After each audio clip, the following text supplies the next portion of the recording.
ദേശീയ വാർത്തകളിലേക്ക് കടക്കുമ്പോൾ സമരം അവസാനിപ്പിക്കണമെന്ന സുപ്രീം കോടതി നിർദ്ദേശം നൽകിയെങ്കിലും ജോലിയിൽ നിന്ന് വിട്ടുനിന്ന പ്രതിഷേധം തുടരുകയാണ് കൊൽക്കത്തയിലെ ഡോക്ടർമാർ. നീതി ലഭിക്കും വരെ പ്രതിഷേധം തുടരും എന്നാണ് ഡോക്ടർമാരുടെ നിലപാട്. അതേസമയം പെൺകുട്ടി ബലാത്സംഗ കൊലയ്ക്ക് ഇരയാക്കപ്പെട്ട ആർജിക്കർ ആശുപത്രിയിലെ മുൻ പ്രിൻസിപ്പൽ സന്ദീപ് ഘോഷ് ഉൾപ്പെടെ 6 പേരുടെ നുണ പരിശോധന ഇന്ന് നടക്കും. വാർത്തയുടെ വിശദാംശങ്ങളുമായി ER രാകേഷ് ആണ് ചേരുന്നത്.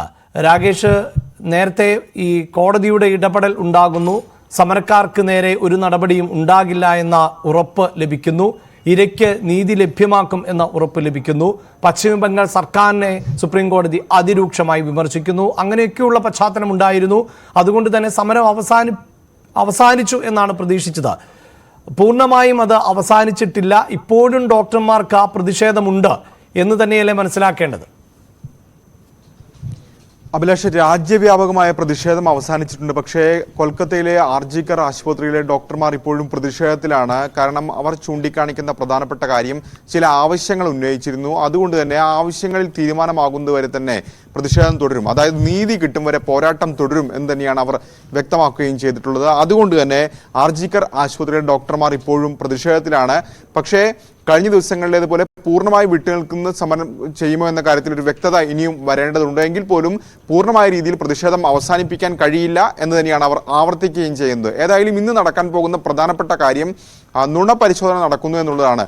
അതായത് ആർജിക്കർ ആശുപത്രിയിലെ മുൻ പ്രിൻസിപ്പൽ സന്ദീപ് ഘോഷ് ഉൾപ്പെടെ 6 പേരുടെ നുണപരിശോധനയാണ് നടക്കുക. സിയാൽദ കോടതി ഇന്നലെ അതിന് അനുമതി നൽകിയിരുന്നു.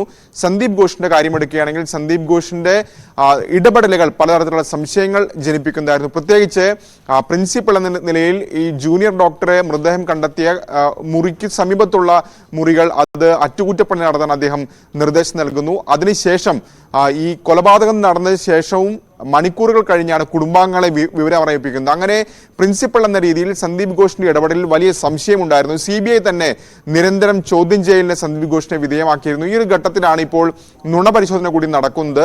ഇതുകൂടാതെ മറ്റ് 5 പേർ, അതിൽ 4 പേർ ഈ ജൂനിയർ ഡോക്ടർമാർക്കൊപ്പം ജോലി ചെയ്തിരുന്നവരാണ്. അന്ന് ഈ സംഭവ ദിവസം രാത്രി ഭക്ഷണം കഴിച്ചത് ഒക്കെ ഒപ്പം ആ ഡ്യൂട്ടി ഷിഫ്റ്റിൽ അവർ ഉണ്ടായിരുന്നു, ഒപ്പം ഭക്ഷണം കഴിച്ചു തുടങ്ങിയ കാര്യങ്ങളൊക്കെ ഉണ്ട്. ഇതിന്റെ പശ്ചാത്തലത്തിലാണ് അവരെ കൂടി നുണ പരിശോധനയ്ക്ക് വിധേയമാക്കുന്നത്.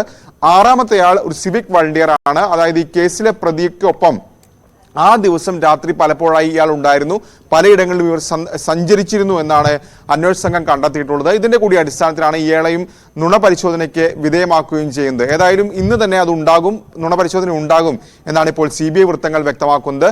മറ്റൊരു പ്രധാനപ്പെട്ട കാര്യം, കൊൽക്കത്തയിലെ ഡോക്ടർമാരുടെ സംഘം ഇന്ന് CBI സംഘവുമായി കൂടിക്കാഴ്ച നടത്തുന്നുണ്ട്. കേസിന്റെ അന്വേഷണ പുരോഗതി അറിയിക്കണം, നിലവിൽ എന്തൊക്കെയാണ് കേസിന്റെ അന്വേഷണ പുരോഗതി തുടങ്ങിയ കാര്യങ്ങളിൽ ഒരു വ്യക്തത വേണമെന്നാണ് ഇവർ ആവശ്യപ്പെടുന്ന പ്രധാനപ്പെട്ട കാര്യം. അഭിലാഷ്, ദേശീയ വാർത്തകളിൽ പ്രധാനപ്പെട്ടത് കൊൽക്കത്തയിൽ നിന്ന് തന്നെയുള്ള വാർത്തയാണ്. രാജ്യത്തെ നടുക്കിയ ബലാത്സംഗ കൊലയായിരുന്നു. അതിൽ ഡോക്ടർമാരുടെ പ്രതിഷേധം തുടരുകയാണ്. എങ്കിൽ മറ്റൊരു വാർത്തയുള്ളത് മദ്യനയ കേസിൽ